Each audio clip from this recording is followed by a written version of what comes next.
What's up, Womack Nostalgia? Dave here in their podcast. What's going on in pop culture right now? This week we have a bevy of things to discuss, per usual.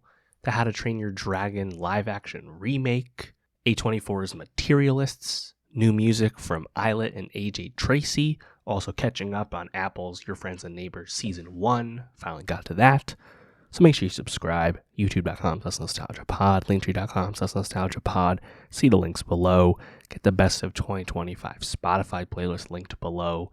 Let me know it's good, and let's get into it. What's up, Womack Nostalgia? Dave here, the review of Your Friends and Neighbors Season 1, the drama series out in full on Apple TV+, starring Jon Hamm and his return to a lead television role for the first time since Mad Men. Your Friends and Neighbors, the latest at this point in a long line of high-profile TV shows from Apple TV+, starring big A-list talent. And this show seemingly will be another horse in Apple's stable at this point, already renewed for Season 2, already filming Season 2. So thankfully it seems like the show will be back every year in the more traditional TV model that we get less and less these days with big shows. That being said, Your Friends and Neighbors Season 1 is doing a lot, and I think this show would have been more successful if it wasn't in such a rush to communicate so much plot. There are so many characters and so many threads that are explored to a point. Meanwhile, Jon Hamm's Coop goes under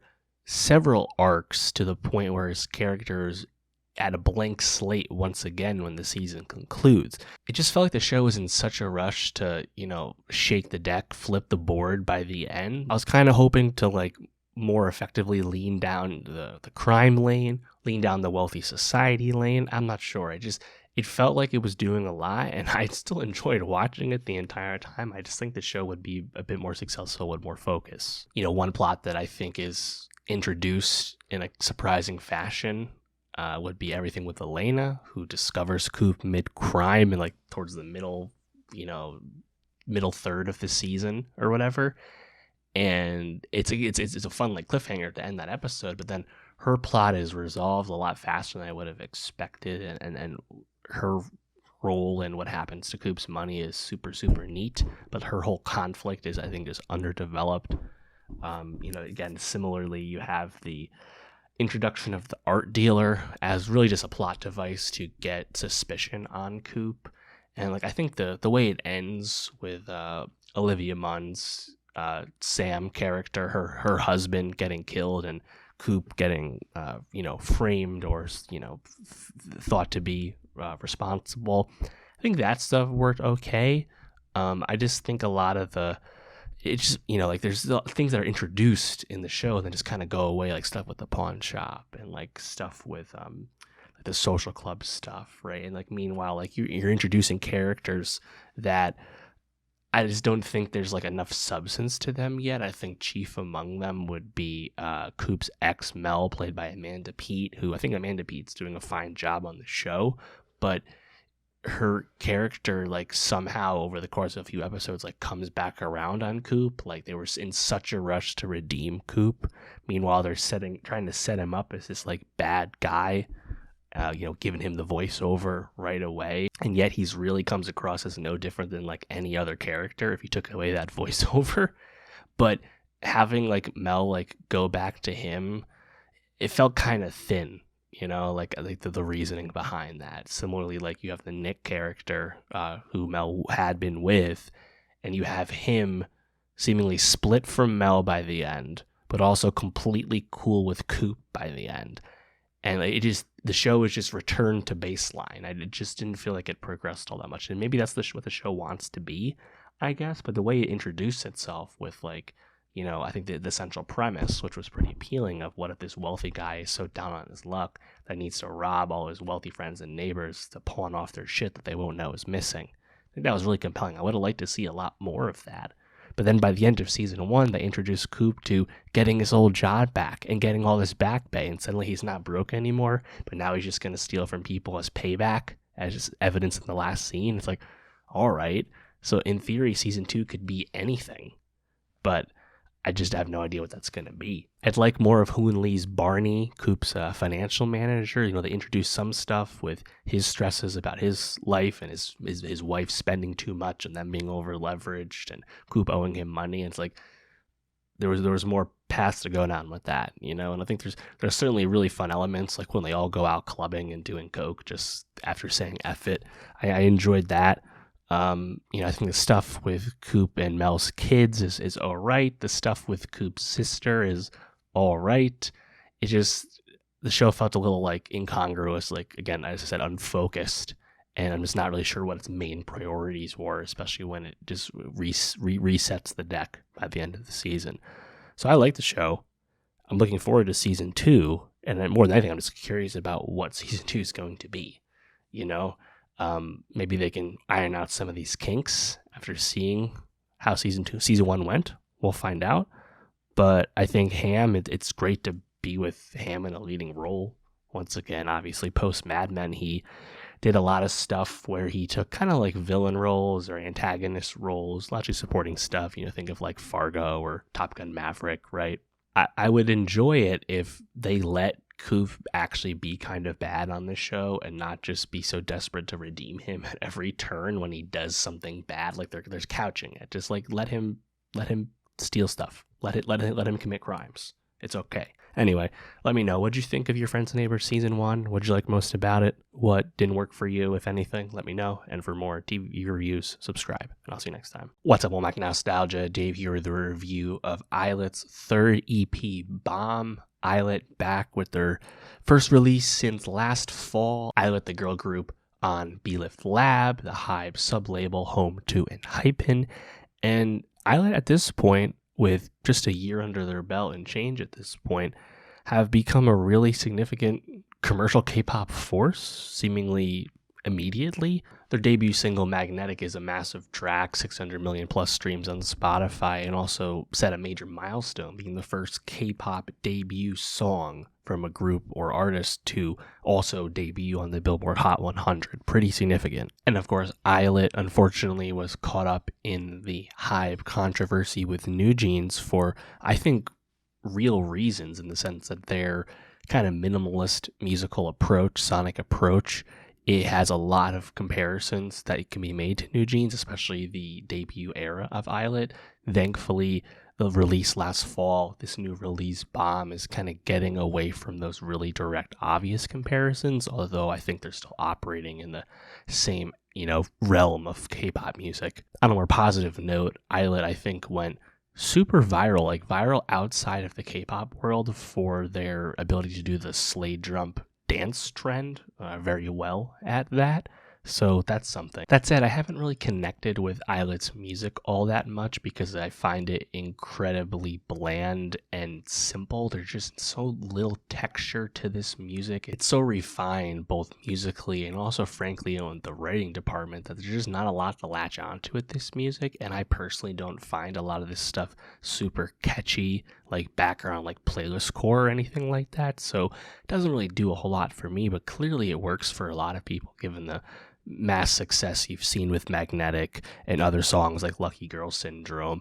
I will pat myself on the back and note that I thought Tic Tac from the last release would be the grower, would be the hit on that project, despite not being the lead single. I was certainly correct. That song is clearly the most successful of any of the songs off I'll Like You, so I'll take that. ILLIT's third EP, Bomb, is more of the same from the K-pop group. They are very comfortable with this minimalist sonic approach. To me, it doesn't do enough to really grab me. It doesn't really set itself apart from other K-pop artists that are just doing more to engage you. I find the majority of these choruses and hooks to be so minimal, so underwritten, that ILLIT is almost excited to do like the beat bop boop like meme approach at this point and not actually really have much in the way of songwriting and like general pop convention. I think the group is certainly more engaging with the verses, but given that these beats are often super vanilla intentionally, there's just not a lot to be excited about. Following all the plagiarism discussion with New Jeans, To have a song titled Little Monster from ILLIT, just give it a different name. You're just inviting the bad press and the connections. It's just not a good idea. Of course, that being a reference to Baby Monster. So, that one is what it is at this point, even if it doesn't really sound like a Baby Monster song. You actually listen to the song, you wouldn't be mistaken that being Baby Monster. YG has no interest, negative interest in this type of music. And I'm happy about that. If you listen to Little Monster, I mean, it's really like just like a okay bass drum tempo. The Wanna Know chorus, though, it's just bad. It's just repetitive, and I lose myself with the song immediately. Track 2, Do the Dance. This one, almost like a disco intro, which I thought at least was notable because it's a little bit of a different vibe from what they've done to this point. And the vocals also happen to be a lot more livelier and energetic than they normally are from the group. Again, though, the chorus, super underwritten, really lets the song down. I think the best song on here has to be track 3, Jealous. When I first heard it, before I looked down at the track list, I thought it was just like Konglish, like pronunciation of jealous, but no, it's actually jelly and jealous together. It's a boppy song, though. I think it makes you move. It certainly makes you move more than the majority of their music. Also happens to have the best chorus on this whole album. Funny what happens when the choruses are actually good on their tracks. The next song, Oops, also a livelier chorus, funky bass line this time around. This one's all right. And then the last song, Bam So Boom, very synth driven. I mean, incredibly bland, about as bland as it can be, to be honest. So, at this point, it's like, I don't even know what to expect from them vocally, because they're just making such like boilerplate music at this point. Like, it's supposed to like just be like ambient synth music, and that drives you. Like, if these girls are great singers, I'm not super into the group, so I haven't heard like their acapella stuff. I'm sure there's some vocal talent here. Hybe doesn't exactly hire bad people, so I'm sure they could be doing significantly more than they're doing now, but this is clearly the artistic and creative direction for this group, and a lot of this stuff is in the general mold of the trends of K-pop today, and these just happen to be the trends I'm least interested in. But let me know if you like ILLIT more than me. Let me know what you like about it. And for more music reviews, more K-pop reviews, subscribe, and I'll see you next time. What's up, Womack Nostalgia? Dave here with a review of AJ Tracey's third album, Don't Die Before You're Dead. AJ back with his first album since Flu Game came out way back in 2021. It's been a minute, continuing the great year, big year we've had with UK hip-hop this year, following Central C and Little Sims, Loyal Carner right around the corner, H right around the corner.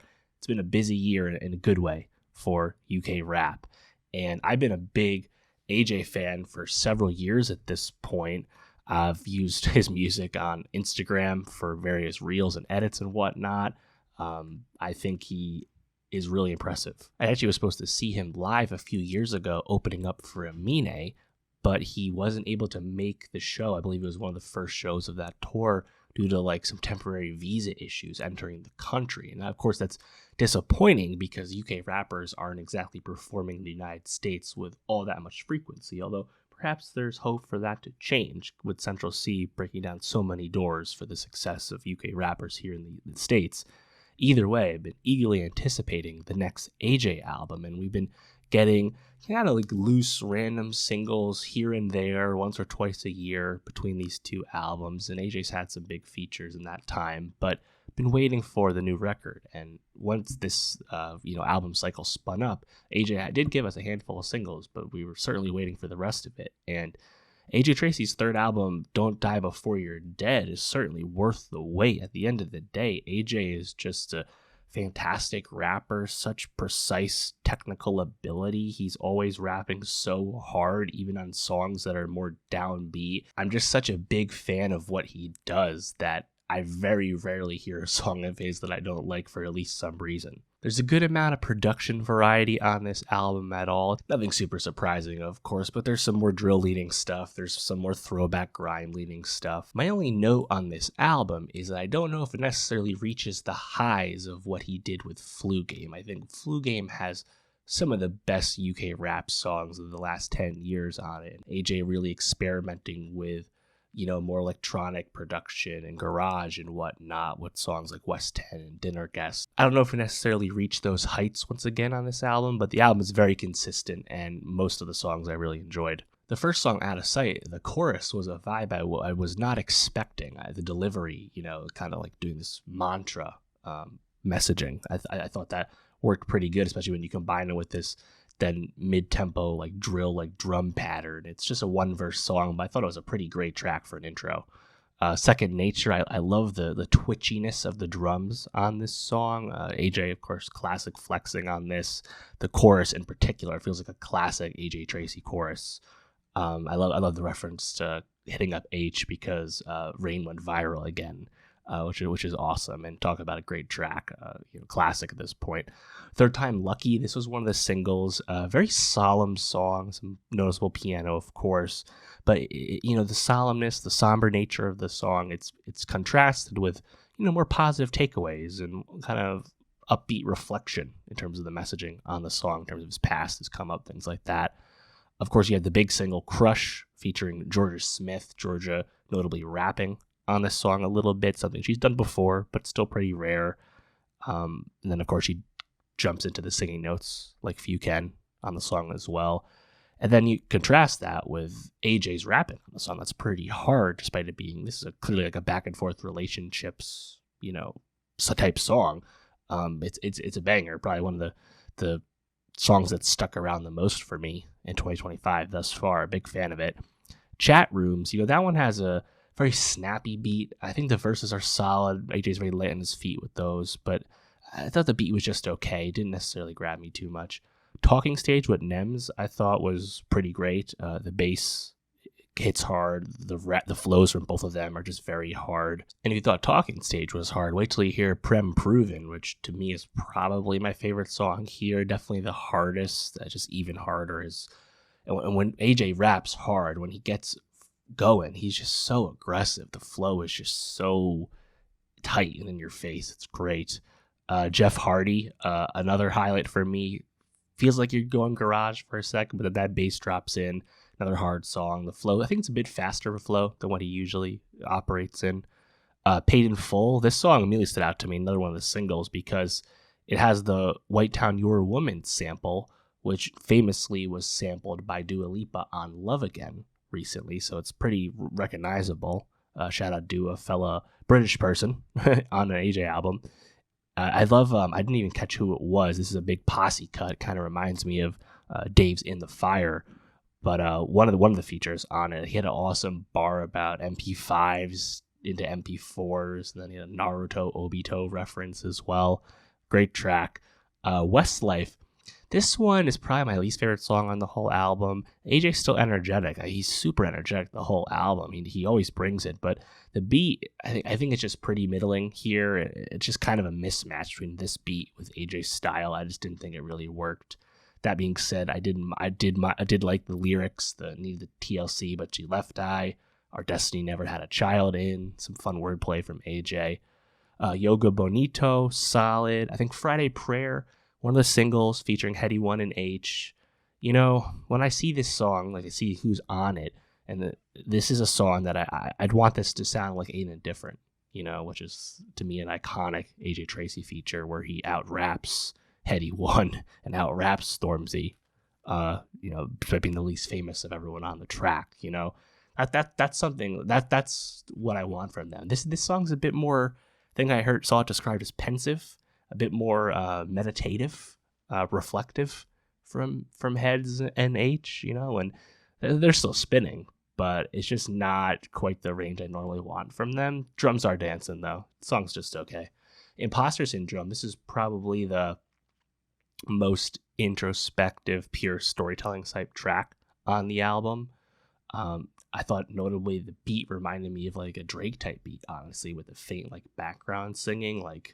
I wasn't quite expecting that direction from him. And then lastly, you have Red Wine featuring Masterpiece. Acoustic guitar kind of out of nowhere and frankly out of place for me on the album. And the Masterpiece vocals, I don't know, it was like a mix of like King Cruel and Trippie Redd or something. I just felt kind of out of place to me. Didn't really love the track. But yeah, AJ Tracey, third album, Don't Die Before You're Dead.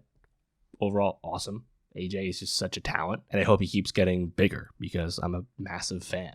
And will I be bumping more stuff from Flu Game than this album? I think I will be. But, more stuff in the pot, more stuff to cook with. The UK rap playlist continues to grow at scale, uninterrupted. Pretty happy with it. Let me know, though, what'd you think? AJ Tracey's third album, what's your favorite song? And for more music reviews, more rap reviews, subscribe. And I'll see you next time. What's up, Womack Nostalgia? Dave here with a review of A24's romance film Materialists, the follow-up to Past Lives from director Celine Song. This film stars Dakota Johnson, Pedro Pascal, and Chris Evans. This is a film that has been hotly anticipated by me, and I think many, because of course it's Celine Song's follow-up to Past Lives. Past Lives, a frankly transcendent film from 2 years ago, my number 2 movie of 2023.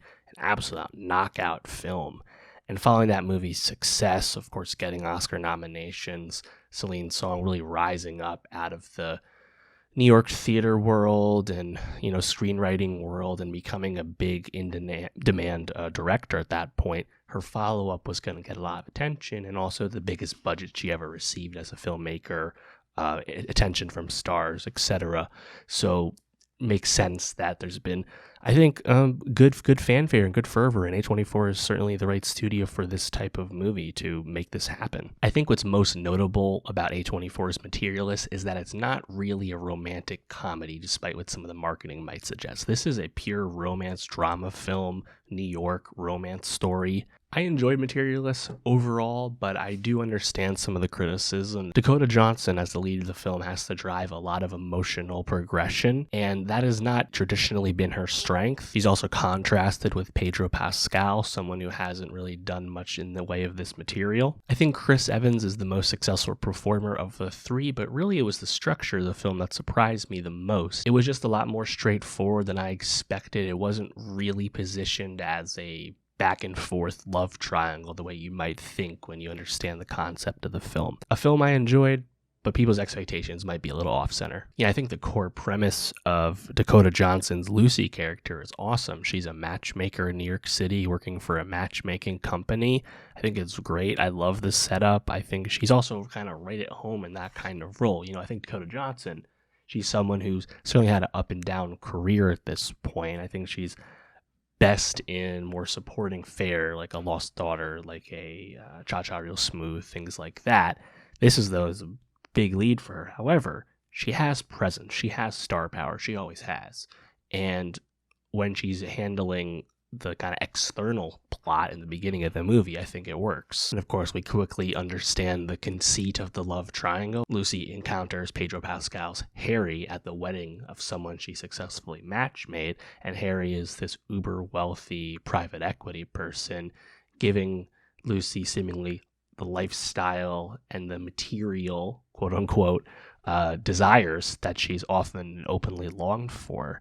And contrast that with her chance meeting at the same wedding with her ex-boyfriend John, played by Chris Evans, someone who she liked, but who was always down on his luck, not very financially liquid, to say the least, and it just never worked out. And I think at this point, it's like, oh, okay, they're going to position the two choices to Lucy, and she's going to have to, go back and forth. But what I was most struck with over the course of the plot is that once you progress through the relationship with Harry as they begin dating, it eventually gets to a point where there's this not even conflict, but just kind of realization that it's not going to work out, and it just ends.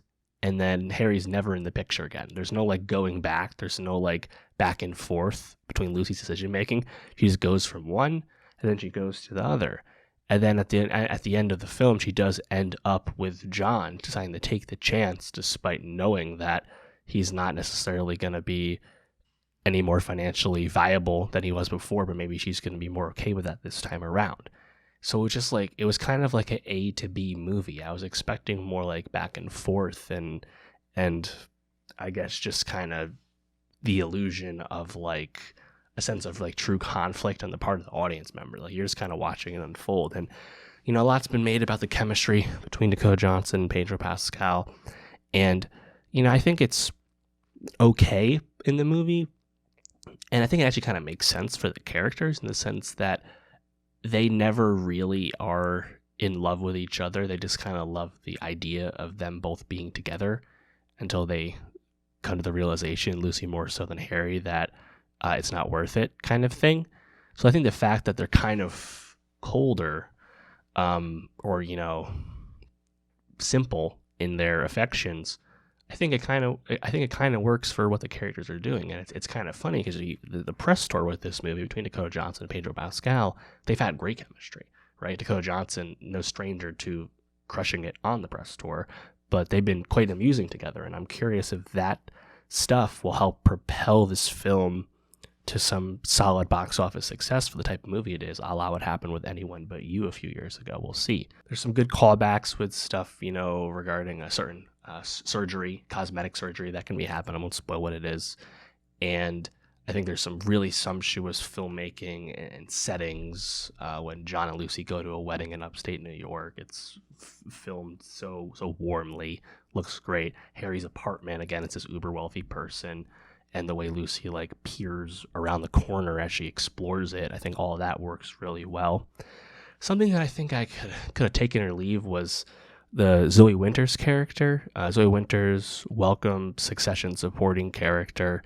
She ends up in this film as someone who Lucy's trying to matchmake, and she's been struggling with trying to work it out, and then things go wrong. There's a really bad date, and Lucy really grapples with her responsibility for what happened. And I think it's handled well, but it's not necessarily truly grappled with. I don't know. It was kind of a messy plot mechanic that I honestly could have not had that entirely, and could have just spent more with the back and forth between the two choices. I don't know. Overall, though, again, I like the movie. I think the movie works and flows, but there's just things you're gonna brush up against overall as you're thinking about it. I like the swing from Celine's song. Also, amazingly, she previously worked as a matchmaker in the city, which is amazing. Lived experience being put on screen. I also have to say that I think Chris Evans was excellent in the movie. We've been kind of wanting him to make good choices again, and he's been inconsistent at best, post Avengers Endgame in that regard. I think there's been successes such as Knives Out, but other, big failures like Ghosted, Red Notice to a certain degree, hasn't been the best. And I think this was a great use of his talents. He's a charismatic, winsome, wholesome guy, and the way he was longing after Lucy in the film, I think, was very believable, and I think he did a good job with the character. Obviously, the film doesn't really compare to Past Lives. I'm not expecting it to make the top 10. Oscar-wise, probably odds are stacked against it in terms of another, run of nominations for Celine's song. I would expect not, but hey, I think it's a good one, and I can't wait to see what she does next. I'm happy Pedro Pascal did something like this. We've talked about Pedro a lot lately, and is he getting overexposed? He's in everything, and he will continue to be in everything. But you think about where we've seen him lately: Mandalorian, Gladiator 2, The Last of Us, soon the Fantastic Four reboot. This movie definitely stands out as something different than all of those. So I'm glad he did it, and I hope he continues to expand his range, because he also is a very winsome, charismatic performer, and even if maybe this role didn't totally work out for him, I'm glad he made the choice. So yeah, let me know what you think of Materialists. What'd you like most about it? Did the movie totally work for you? What'd you brush up against? Let me know. And for more movie reviews, subscribe. And I'll see you next time. What's up, Womack Nostalgia? Dave here with a review of How to Train Your Dragon, the 2025 live-action remake of the celebrated animated film from 2010. Of course, that animated film was the first of three, a very successful trilogy for DreamWorks. Now we have the live-action film from Universal, and the director of the three animated films, Dean DeBlois, is back here once again directing the live-action film, and it seems like this film has a lot of fans over at Universal. They're expecting big things from this movie. The box office is looking very strong, Lilo and Stitch-esque, you could say, to the point that the sequel, live-action remake sequel, is already dated for 2027. So it seems like we'll be getting a full live-action How to Train Your Dragon trilogy over the next handful of years. And this makes 2 high-profile live-action remakes in theaters at the same time, of course, alongside Disney's Lilo and Stitch, and the third of the year following Disney's unsuccessful Snow White remake. And I think what this tells us, really without much debate or doubt at this point, is that if you remake an animated film that is very well liked today and has fans today, it's going to succeed. Snow White was such an old property, an old IP. I think that more than anything is why that movie didn't really work out. And of course, there's some other, controversial reasons that may have factored in to some degree as well. I reviewed that movie, check it out if you missed it. But with How to Train Your Dragon, a beloved animated franchise that, by the way, is not super old. How to Train Your Dragon 3, The Hidden World, that was, 6 years ago? It has not been that long. And of course, Lilo and Stitch is a 2000s classic for Disney fans of multiple generations at this point. So I think what this, in conclusion, what this means to us is that whether you like it or not, these types of movies are going to continue if the right property can be found. Now, the question is, are there a lot of these movies left to make? I'm not so sure. Universal dipping their toe into this type of film for the first time is notable because it's largely been a Disney thing, and Disney has perhaps exhausted most of the reserves of movies they could convincingly make this treatment of with, hopes of true box office success. So we'll see how all that trends, but I think between the success of this and Lilo, expect other stuff. I think Lilo and Stitch may help resurrect the Tangled movie that kind of got backburnered after Snow White, because Tangled seems a lot more popular. I don't know. And of course, we know the Moana remake is coming out soon. So stay tuned on this type of thing. And of course, all this I think is relevant because people don't necessarily clamor for these movies when you look about like what people actually say about this kind of thing. But then you look at the receipts and the movies perform, and that's why they keep getting made. It is what it is. The live-action remake of How to Train Your Dragon is a exhaustingly faithful adaptation of the animated classic. This film does very little to change the original source material. And it brings the question of if you're going to do something as creatively uninteresting as do a live-action remake of a successful film that still stands on its own, should you at least present a new type of spin or addition to the story? Or is it better to do what How to Train Your Dragon has done and literally remake the same movie again? I personally would prefer a bit of change. Ultimately, for what it is, How to Train Your Dragon works because it's not taking any risks at all. I think the live action dragon soaring actually takes the movie to new heights, literally. Those are the things that work the best in this film. Gerard Butler is also welcome in the flesh after having a voice role in the original series. It's a story with a lot of heart and a lot of adventure, and that's still the case this time around. The question of has the film justified its existence? It's the age-old debate with these types of movies. And I think, again, if there's one word to take away from this remake, it's safe. It's careful. And I think, based on the receipts, that most people won't be complaining too much. Even if creatively, if you're a film fan, it's not the most interesting proposition. In terms of, how it works, I think the animation is pretty good. I mean, Toothless the Dragon looks incredibly similar to the animated version. Very, very familiar, right? And for the most part, the humans and the CGI dragons, they work pretty well. I mean, obviously, it's heavily CGI, green screen type proposition, but I think the mix works. It isn't too glaring. And again, Gerard Butler, very nice as the chief, as the dad of Hiccup. He is gregarious in the best way in the role. And talk about a nice year for Gerard Butler between Den of Thieves 2 and now this. He's been crushing. Someone I thought was just so was Nico Parker as Astrid, the second most important character in the movie, a character that becomes more important in the sequels as well.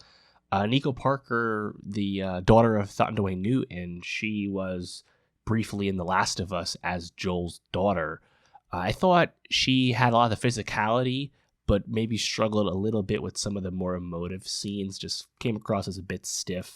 She's still pretty young, so I think there's room to grow in the role, but I didn't think she was necessarily the best. She was a little one note for me. The other characters, like the other young Vikings, they were fun and amusing, good comic relief for what their roles entailed. But yeah, I mean, at the end of the day, it's How to Train Your Dragon. If you've seen the first one, then you know what to expect from this movie. But the flying around, the battle scenes, the set pieces, the even though I think the original flying montage where Hiccup and Toothless learn to have this partnership together, I do think all that is worth seeing. Like, I think that's the best stuff. And I'll be curious if they take more risks with the second movie now that they have this baked in success and have relaunched the IP, so to speak. We'll see. But yeah, I'm happy it's succeeding. Summer's been going pretty well overall at the box office. You know, Ballerina has really been the only soft new film for the most part, so we'll see how that continues. But let me know, what did you think of the How to Train Your Dragon remake? What did you like most about it? Let me know. And for more movie reviews, subscribe. And I'll see you next time. All right, that's going to do it for the pod this week. Next week, we have 2 big movies to discuss. 28 Years Later, the long-anticipated follow-up from Danny Boyle and Alex Garland. Pixar's Elio, new music from H and Haim. And also Marvel's return to Disney Plus with their latest series, Ironheart. So make sure you subscribe. YouTube.com/nostalgiapod. Linktree.com/nostalgiapod. See links below. Get the best of 2025 Spotify playlist linked below. Let me know it's good, and I'll see you next week.